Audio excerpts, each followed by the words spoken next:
Joined by Scott Hughes. Scott, let's talk politics for just a minute. The mayor's race. We're all hearing the scuttlebutt that Cedric Glover's going to come back and make a run for his old job.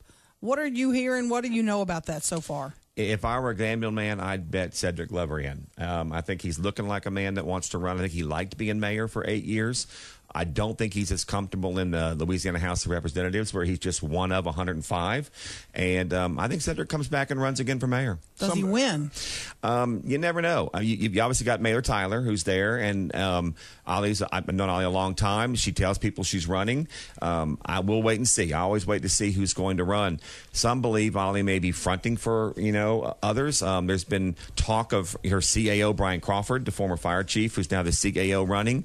Olly and Brian both have some issues right now at City Hall. And so I think the viability of either of them as a candidate is going to play out in the next 18 months as we get to Election Day. Does it hurt her to hear a council member like Stephanie Lynch say, let's talk to the co-mayor, Brian Crawford? I think that's political in many ways. I think it's undermining Olly, and I think it is kind of pointing out to some folks, particularly based on your politic, what's going on at City Hall. And I think that Olly's under attack from her council, and you've got others. I mean, I'm hearing rumors that Mr. Bowman, may be a viable candidate. Some view him as viable. So you're going to have 3 or 4 viable candidates when the mayor's race comes around. Viable meaning that electable. They can raise money. They're going to be known by the community. Is there any possibility that Shreveport could ever have a Republican mayor again? There's a possibility. The issue with Shreveport, some folks say politically, is 20, 30 years behind the times. So if you look at other southern cities that have gone through transition, I often point to Atlanta. Atlanta was an early mover in political terms. Atlanta's come full cycle now. Atlanta's not considered necessarily this town or that town.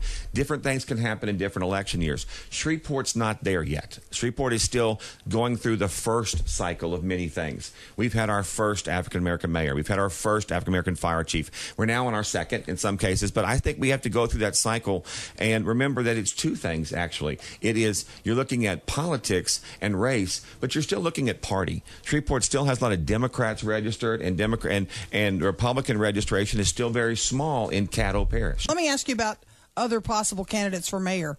I'm hearing talk about maybe a Keith Hightower, a Jeff Everson, Michael Corbin, Oliver Jenkins.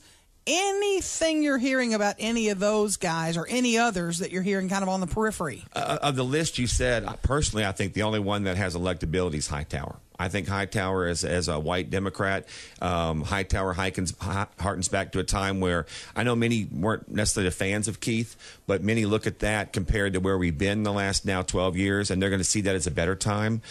So Keith, I think, would still hold some electability.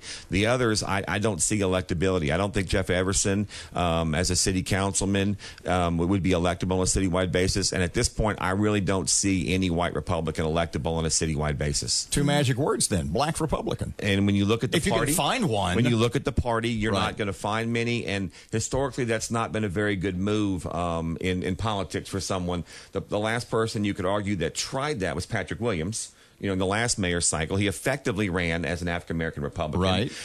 And it really didn't even get him in the runoff. And so the problem with running as an African-American Republican or anything along that political line is all it takes is one white candidate to get in with an R next to their name, and you don't make the runoff. And last time it was Victoria Provenza. She had no chance to win, but the second she got in, she was almost assured of a runoff. It's the reverse of where we were 20 years ago, where an African-American candidate getting in would almost be assured of a runoff, but couldn't win against a white Democrat.